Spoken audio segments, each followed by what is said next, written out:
So I've bought myself one of these Panther Hyperskip ripping chains. Going to do a bit of a review of it, I suppose, and a bit of footage of me milling up a big ash stem. Really interested to see how this goes. So here we go. So I've got this Hyperskip chain on now. You can see it's 2 teeth, and then it's 11 links, and then it's 2 more teeth. 11 links and 2 teeth. Yeah, so it doesn't look right, but I've just seen too many good reviews of it to not give it a go. The chains didn't seem that expensive either, which I guess it shouldn't, because you're mostly buying drive links. I think it's got as many teeth as a 15-inch bar, so that's probably one of the most appealing things to me. If it does cut as well, and there's only a handful of teeth to sharpen, that's excellent. So we'll wait and see. So you can see the difference here. Tooth, link, tooth. No finger on my glove because when I'm sharpening it's nice to be able to feel the teeth as you go. Make sure they're really sharp. This is the Steel RX ripping chain. It's a skip tooth chain. Goes on this 64-inch GB bar. I've also got the crosscut version of this chain. It's just the same chain, skip tooth, but it's got a 30-degree angle on the teeth, whereas this is a 10. I don't know if you can see that. So yes, crazy different to that Hyperskip chain. I'll be really interested to see how this Hyperskip gets on. I've done lots of milling with this one and the other chain, and it's great. I'd have to recommend it. Obviously takes a lot longer to sharpen than I imagine that Hyperskip does. So yeah, we'll see. So here we are at my buddy Baz's yard. He does firewood and he does an awful lot of it. And sometimes he manages to get hold of this sort of stuff from tree surgeon friends and other people he knows, you know, the big stuff that's good for milling.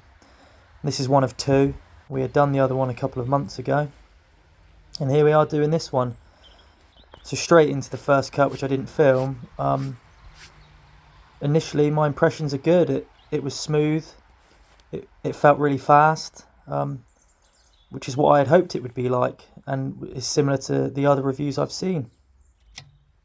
Held up really well. Baz was certainly impressed too.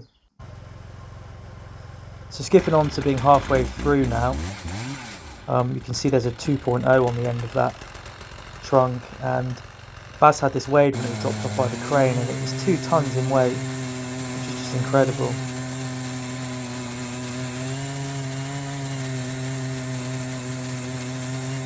I think the key to a good surface and a stress-free mill-up is being consistent with everything.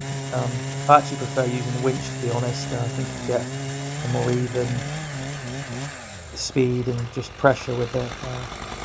Yeah, that cut took about 6.5 minutes. I didn't actually measure the length of this log, but it's 1200mm wide at the widest point, and I'd say it's 2.5 meters long. This stuff wasn't actually that heavy. I think I'm used to doing oak, which weighs an absolute ton. Back-breaking doing oak. And Baz has a bobcat, little skid steer, which just makes it so much easier. Definitely something I need to consider getting. I'd love to get one of those little tracked boxers that you see Blaze Brogan using, if anyone's seen his channel. But yeah, we were able to just flip these over onto a pallet.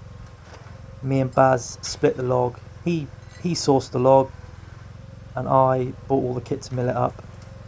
Baz has done a fair bit of milling in his time, but he sold his stuff. I think he's thinking of getting some stuff back. But between us, yeah, we always get it done.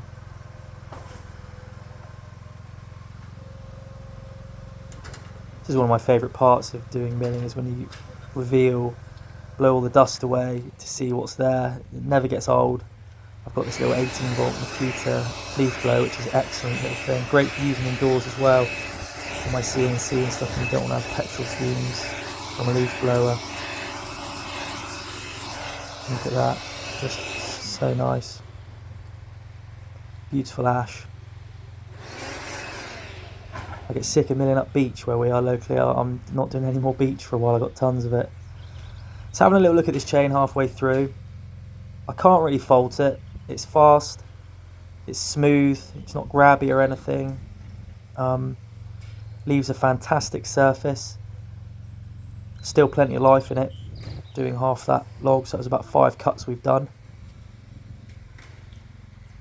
Really pleased with it.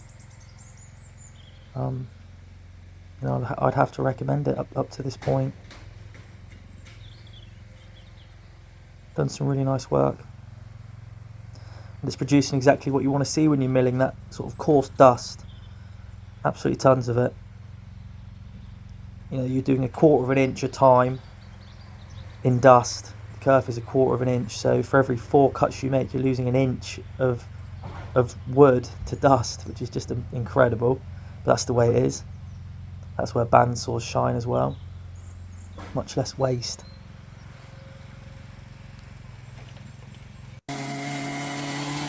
So we got to the point we could pick the trunk back up and put it on some trestles Basil made.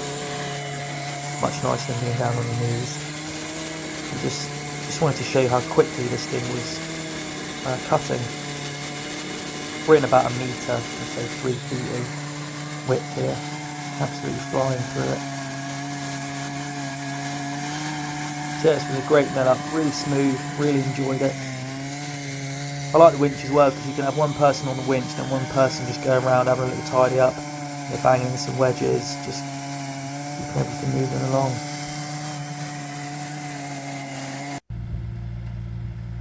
There it is, just loading up some more of mine. I put all this in my truck, came pretty close to overloading it I think, but it was okay.